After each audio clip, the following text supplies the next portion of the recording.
تاریخ میں آتا ہے کہ سلطان غیاث الدین اپنے وزراء کے ساتھ شکار کی مہم پر تھا۔ اس نے ایک نشانہ باندھا، لیکن شکار سے نشانہ خطا ہوا اور سامنے ایک لکڑہارا نوجوان جو لکڑیاں کاٹ رہا تھا، تیر اسے جا لگا۔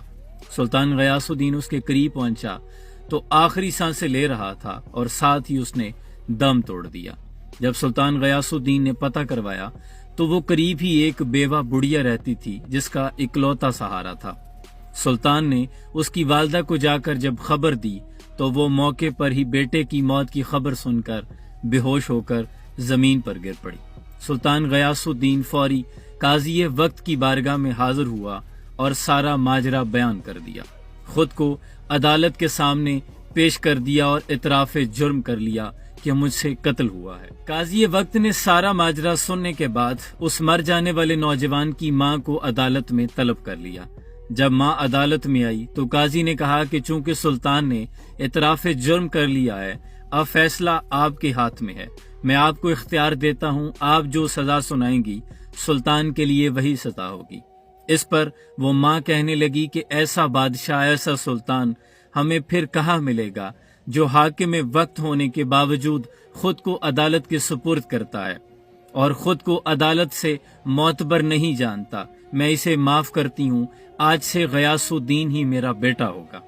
قاضی نے بڑھیا کا فیصلہ سننے کے بعد رخ سلطان غیاث الدین کی جانب موڑا اور سرد لہجے میں کہا کہ سلطان، اگر آج آپ نے ذرا سا بھی اپنے سلطان ہونے کا غرور دکھایا ہوتا تو واللہ میں اپنا فیصلہ اس عورت کے سپرد نہ کرتا، آپ کے لیے سخت سزا کا اہتمام میں خود کرتا۔ اور اس پر غیاث الدین نے کیا کہا کہ قاضی صاحب، اگر آج آپ نے بھی ذرا سا میرے سلطان ہونے پر میرے ساتھ ذرا سی بھی رعایت برتی ہوتی تو میں اپنے اس خنجر کے ساتھ آپ کا سر تن سے جدا کر دیتا۔ یہی وہ روایات تھی جس بنا پر مسلمانوں نے 3 براعظموں پر حکومت کی۔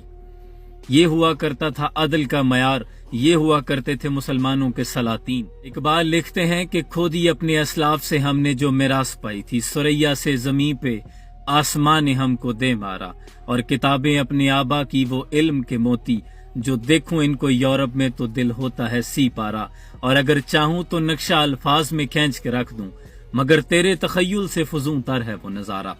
تم سوچ بھی نہیں سکتے کہ کبھی مسلمانوں میں عدل کا معیار یہ تھا کہ ایک مرتبہ حضرت علی کرم اللہ وجہ الکریم نے ایک قاضی کو معزول کر دیا۔